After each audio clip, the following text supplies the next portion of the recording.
அண்மை செய்தி. பாலியல் துன்புறுத்தலை தடுப்பது தொடர்பாக தமிழக தலைமை செயலாளர் முருகானந்தம் தற்போது ஆலோசனையில் ஈடுபட்டு வருகிறார். அதன் காட்சியை நாம் அண்மை செய்தியாக பார்த்துக் கொண்டிருக்கிறோம். சென்னை தலைமைச் செயலகத்தில் இருந்து காணொலி காட்சி வாயிலாக தலைமை செயலாளர் தற்போது பாலியல் துன்புறுத்தல் தொடர்பான ஆலோசனை மேற்கொண்டு வருவதாக தகவல் வெளியாகியிருக்கிறது. அண்மை செய்தியாக பார்த்துக் கொண்டிருக்கிறோம்.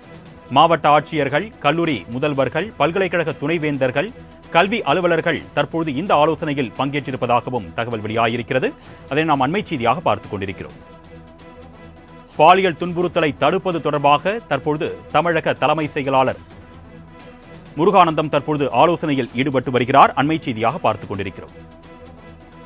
தமிழகத்தின் பல்வேறு பகுதிகளில் பாலியல் துன்புறுத்தல் சம்பவங்கள் தொடர்ந்து அதிகரித்து வரக்கூடிய நிலையில் அதனை தடுப்பது தொடர்பாக தற்போது தமிழக தலைமை செயலாளர் முருகானந்தம் ஆலோசனையில் ஈடுபட்டு வருகிறார். அண்மை செய்தியாக பார்த்துக் கொண்டிருக்கிறோம்.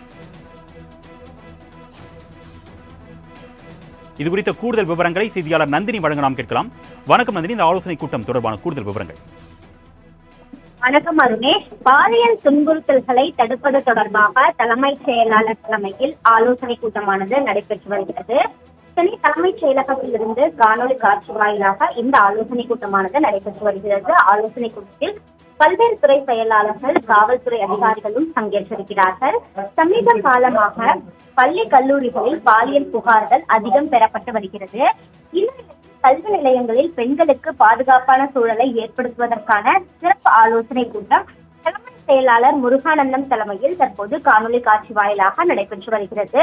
இந்த கூட்டத்தில் அனைத்து மாவட்ட ஆட்சியர்கள், காவல் கண்காணிப்பாளர்கள், ஆணையர்கள், பல்கலைக்கழக துணைவேந்தர்கள், கல்லூரிகளின் முதல்வர்கள், கல்வி அலுவலர்கள் பங்கேற்றிருக்கிறார்கள்.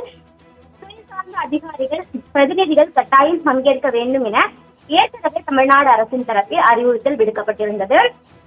குறிப்பாக சமீப காலமாக தமிழகத்தில் பள்ளி, கல்லூரிகள் போன்ற கல்வி மையங்களில் பாலியல் துன்புறுத்தல் சம்பவங்கள் அதிகரித்து வரக்கூடிய நிலையில் அதனை தடுக்க மேற்கொள்ள வேண்டிய நடவடிக்கைகள், குற்றச்சாட்டுகள் பதியப்படும் பட்சத்தில் அவற்றின் மீது எடுக்க வேண்டிய மேல் நடவடிக்கைகள், இது போன்ற சம்பவங்களை தடுப்பதற்கான முயற்சிகள் உள்ளிட்டவை குறித்து விரிவான ஆலோசனை தற்போது மேற்கொள்ளப்பட்டு வருவது குறிப்பிடத்தக்கது.